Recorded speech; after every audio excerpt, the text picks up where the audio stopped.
Welcome. Tiny Hands, Big Dreams, here in our debt-free homestead. So we're standing in front of our little garden here, next to our house on our 30 acres in Ecuador. We own it outright, debt-free. We did not come for money. We want to talk about that. A lot of people are interested in like, oh, how do I get out of debt? How do I have a homestead? How do I do both at the same time and actually live happily? So there's paths. We took one path. We're going to tell you that story. But first, some numbers. So the average mortgage debt in the U.S. is $241,000 per household. So that's your first debt. And then you've got your credit, your medical, your student loan, your whatever. I mean, there's car piles up. I think the average for total debt is like $300 and some thousand per person. We have zero. Okay. Yep. Now, that's a lot of this is based off the U.S. because we know most of the people watching us are based in the U.S., probably some Canada. I'm sure some of it applies to everyone, but these numbers are where we came from. Yeah, we grew up in a debt-based society. Yeah. Everything is about debt. You get your credit cards, you do your thing, your stuff. Everything is about debt. Ecuador is not so much like that. Ecuador is really more of a, if you want to buy something, you save up the money and you go and buy it. You maybe have land that your parents bought or their grandparents or somebody else, and it's passed down. This is very common here. So I think we've started to sort of take for granted. I was watching some homesteading videos, and they were talking about their debt-free homestead. I'm like, well, we're debt-free, and it didn't occur to me that is not the norm. Yeah, because we've been outside of it long enough now, almost 3 years, where I'm just used to everything is sort of in cash. There's not a lot of debt. There's not a lot of loans. So it made me realize that we might have something of value to share with you, our journey of how we got here. If we can do it, you can do it. We're not special. We started with zero. So -0, actually. Way back in the day. Been at -0 many times. Yeah. So this is how we got to 30 acres in southern Ecuador, completely debt-free. Yep. And we're living here, and it's lovely. Yep. And we like it.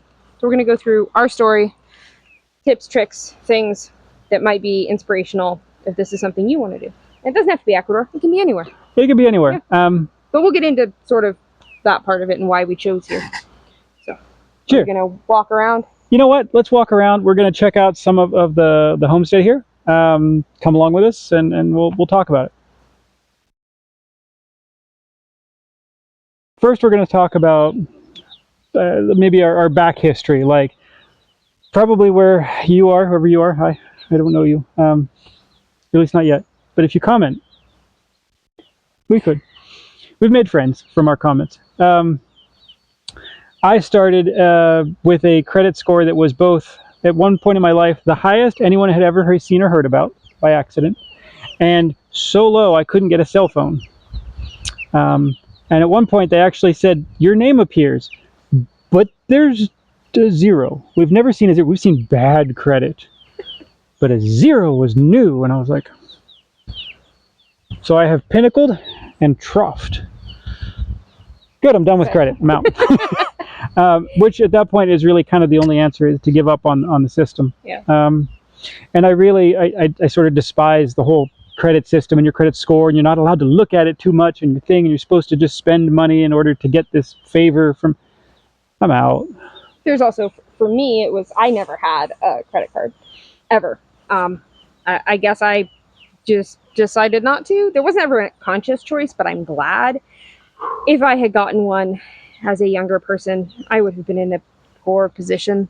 There was no way at like 20 I was responsible enough for anything. They give more credit to girls than to boys when they turn 18.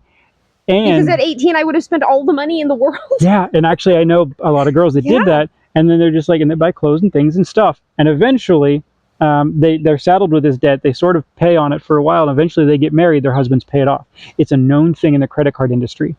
And it's so frustrating that is how it is set up. It's set up to take advantage of you. It's set up to destroy your future.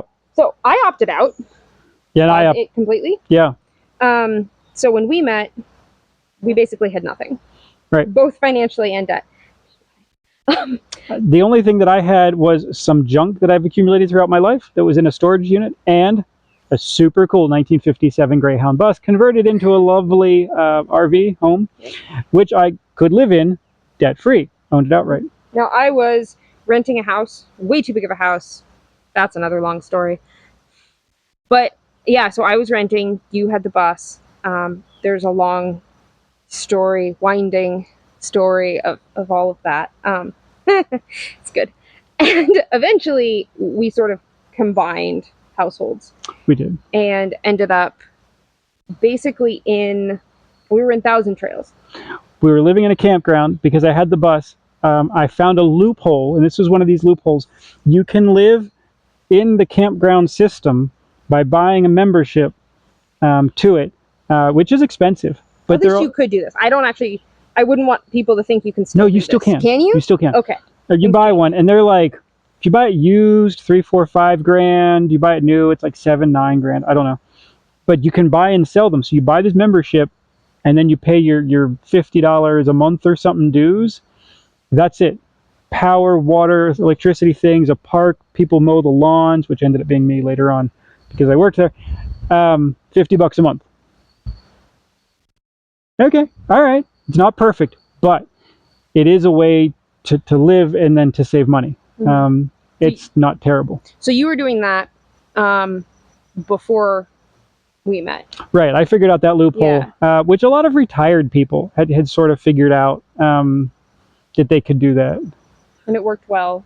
And then one of the big things we did was you actually took a job at Thousand Trails, which gave you and then us a site for free as part of that. Right. And then I didn't have to, because one of the things is you have to move every few weeks.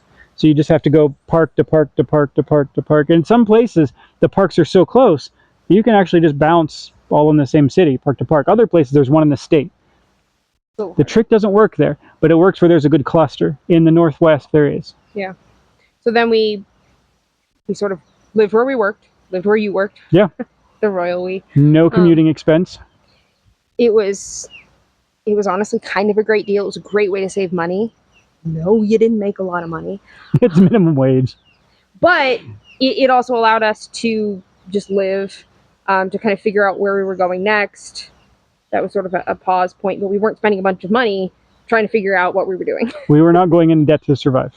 So, still no debt at this point. We had spent very little in rent of any kind, which while rent is not technically debt, I sometimes view it that way because it is money you are... If you spend it on rent, then you may end up using your credit card for some other thing. Exactly, because you're just throwing away money. Yeah. I don't like rent in general. All right, so that's kind of that. We were super frugal. Food bank. We were very poor. We were very poor. We would harvest blackberries for Roundus for jam. We would find free fruit on the internet that we could go and do things with. So we tried to take advantage of whatever we could. And that's a big part of this. If you want to be debt free, you have to get creative. The world is expensive. It is more expensive now than it was then. Oh, it's way more. You have to be creative. You have to be willing to do without. And sometimes things sneak up on you. You don't realize how much you spend on drinks. We both had we had a drinking habit of non-alcoholic variety. Sure, of coffee, of flavored fizzy water, coconut waters things. So, but it was always one here, there, this, not that.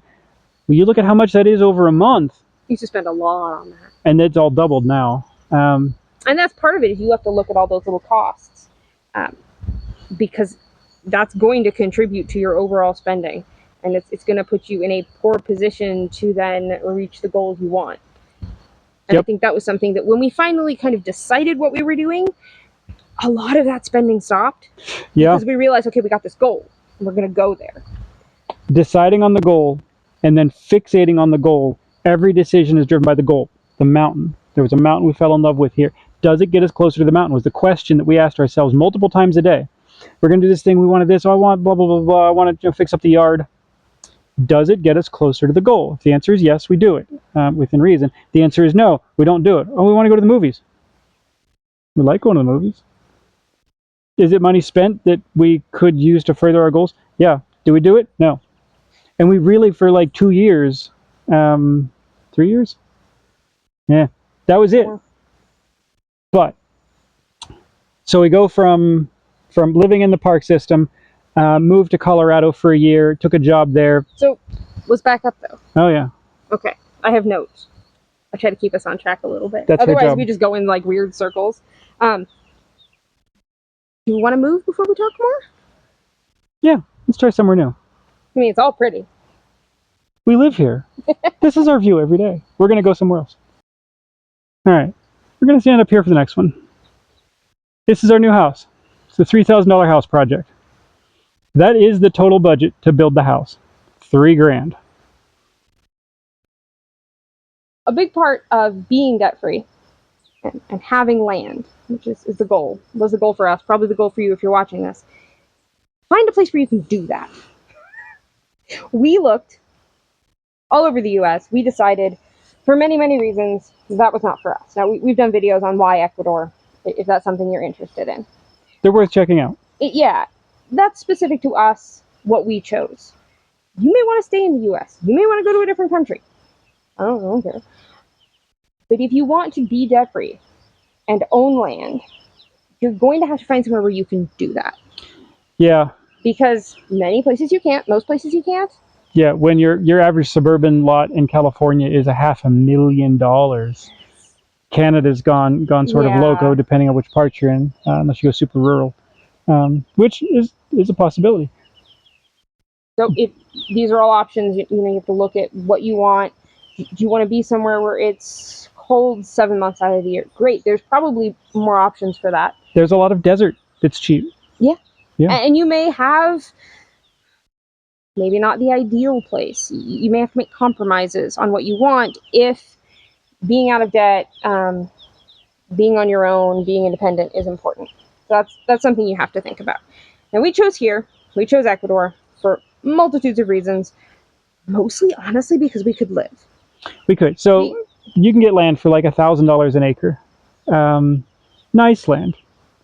Pretty. It's lovely.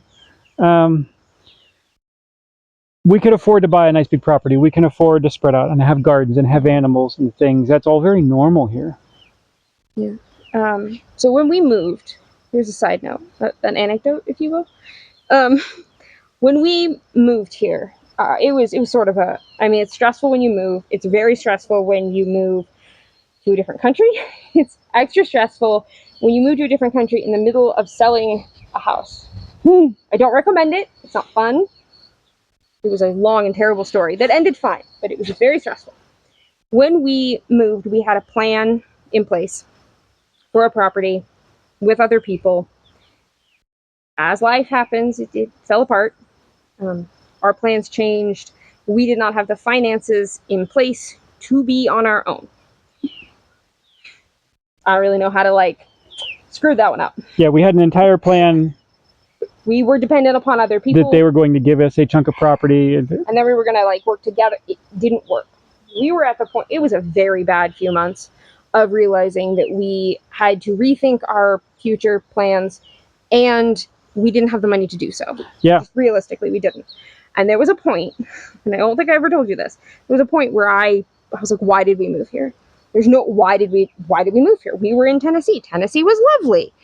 There wasn't, language barriers or all these things that we were struggling with. We had a really lovely little house that we had built. Super cute little house. And I'm like, well, we sold it. We have money. Why didn't we just stay in Tennessee? It was nice. Yeah. My mom had moved there. I'm like, why didn't we stay? And I was honestly like, could we just move back? I just didn't want to. Life did not go as planned. Let's just give up. And I looked on Zillow probably. And I went, oh, that's why. That was it. That's why we didn't stay. Now, yes, we wanted to move. The money we made from flipping a house in Tennessee, which we actually did a whole video on that story. It's an entertaining video. The money we made, $70-some thousand on the flip, was not enough to buy a property God, it wasn't enough to buy anything in Tennessee. No, the market had gone up. So it would have been enough for a down payment, but then we would have been straight back into debt. Yeah. So we didn't want to be. That was the whole point, is to get ourselves in a place where we were just living, existing, didn't owe anybody anything. Now, we technically owe parental figures. Thanks, moms. Thanks. Because we chose to opt out of the credit system, that also means you have no credit score, or poor credit score, or... Yeah, at that point, it had gone from non-existent to poor. And I think mine was just not really there. Yeah. Because I never had any. Yeah. So I never was part of the game.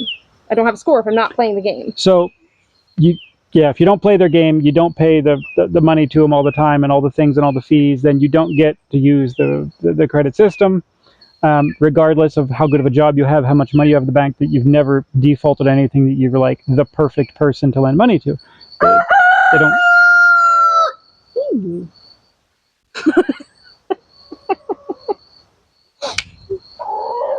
He's a good rooster. But he's always behind us in the camera, and he always does that. He just wants attention. So when it came time to...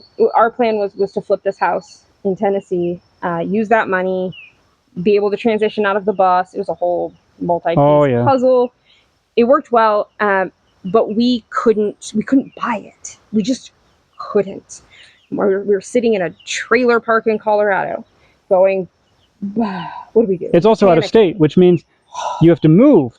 When the bank's like, well, what's your job? And you're like, well, I have to move to the new house. Well, they're like, but then you don't have a job. And I'm like, because I'm moving.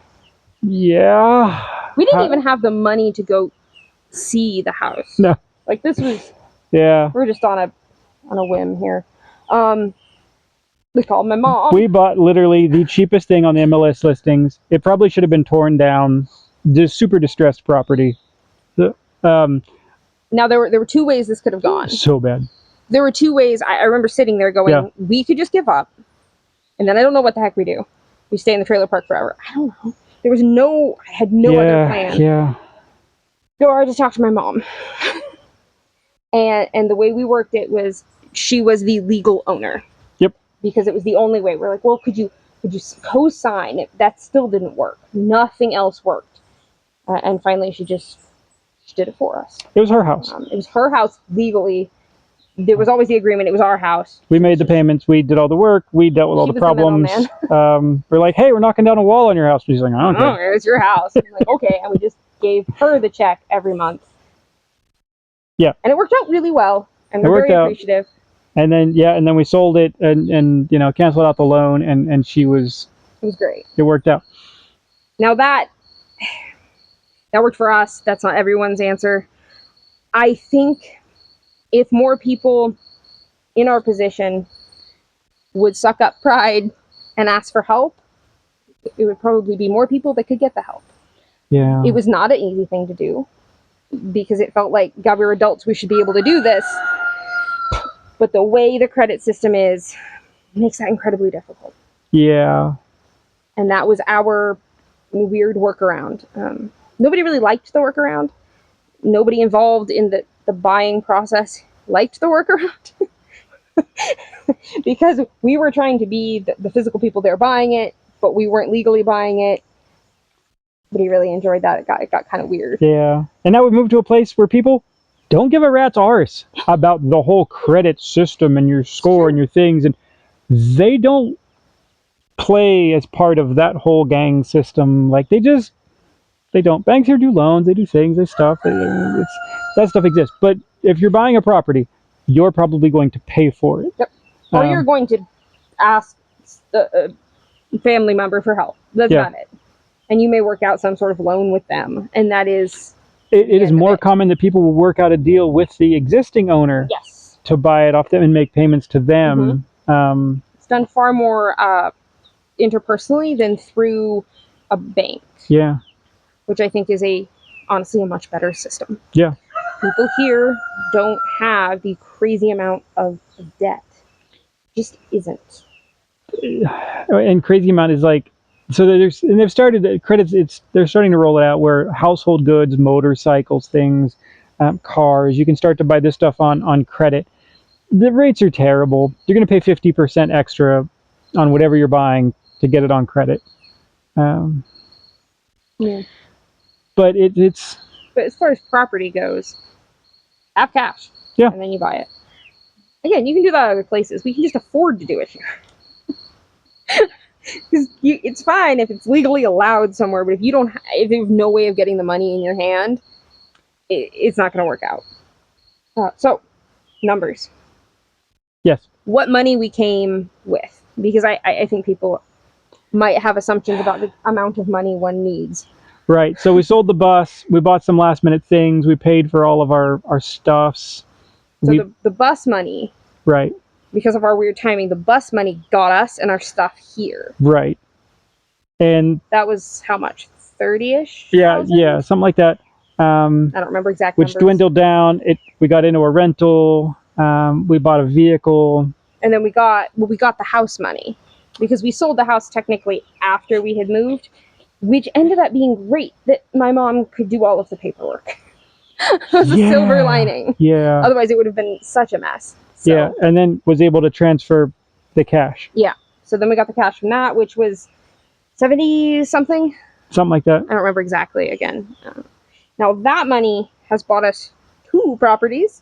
Right. Which was not planned. We've lived for several years. We bought 2 properties. That both properties we did not intend to buy. But that's something that, we didn't plan to buy 2 properties. No. And yet we were able to afford that. Yeah. And we have lived for 2.5 years on that money. Oh, the last 6 months or so have not been really... It's been pretty thin. We've been just scraping things together. So that's what we did. Yeah. And it worked. And it works. But that was part of the move is you can, we started with basically nothing, made something by simply sheer force of will. Sacrifice, compromise. That's a big part of it. You can't just be like, well, I'm going to do this thing. Life happens. She'd get up early, like 6 a.m. or something, and start painting cabinets until breakfast. And then at the end of the night, she'd paint till 2 a.m. again and strip paint things and basement clean. Yep. It was just an inordinate amount of work. But that work turned into money that got us here. Yeah. We are now debt-free. We were building a house completely debt-free. Oh, yeah. And definitely subscribe to get updates on the $3,000 house project. Yeah. No debt, $3,000 all told, walls, roof, thing, the whole house. That's the goal. That is the goal. We'll see how close we get. I think we'll do it. The nice thing about here is it's temperate all the time. It only gets into the 60s at night, and it gets into the 70s mostly in the days. Sometimes 80 if it's a hot day. It's 75 right now? Something like that. Super normal day. Glorious. You don't need windows. Screens. You need screens. People here don't usually have screens. But glass, closable windows? No. You don't need them. Insulation? No, not much. We live in tents right now, and honestly, the tents are incredibly comfortable. There's never been a time where we've been too cold or too hot. Lovely. So, that being said, you don't have to build the North American standard of housing to take all the extremes of environment. Yeah. We don't have to have an HVAC system. We don't have to have air conditioning. We don't have to have a lot of that stuff. That all comes back to choosing where you live so that it costs less and you don't need to go into debt to build a homestead. Yeah. That was our choice. Yep. All right. Anything else on there? No. Just make sacrifices. And it's not a negative thing. It's just you have a goal and you want to reach it, and you're not going to reach it by whining about it. Yeah. Maybe I've been talking to the kid too much today. Stop whining. You're not going to go and do it where you are now. If the average property with some acreage is, whatever thing, and your property taxes are $4,000 a year, and there's this, and there's... You have to make compromises. It is insurmountable at some point. We made a compromise in lots of ways when we bought this property. Yeah. Because if we had spent every dime that we had, we would have probably had a property that we might have liked more. It might have been more space. It might have been better. It would have been bigger. It would have been at least bigger. But the compromise was, if we do that, we will be in a worse financial situation that we don't want to put ourselves in. Right. So we simply didn't put ourselves in that poor financial place. Yeah. So we sacrificed maybe a little bit more space for something that means we can build a house and we can do all of these things we want to do. Yeah. And we have plenty of room for that. Yep. So follow along if you want to follow along. Follow along. Something like that. All right. Well, thanks for watching. We'll hope to see you for the next one. This is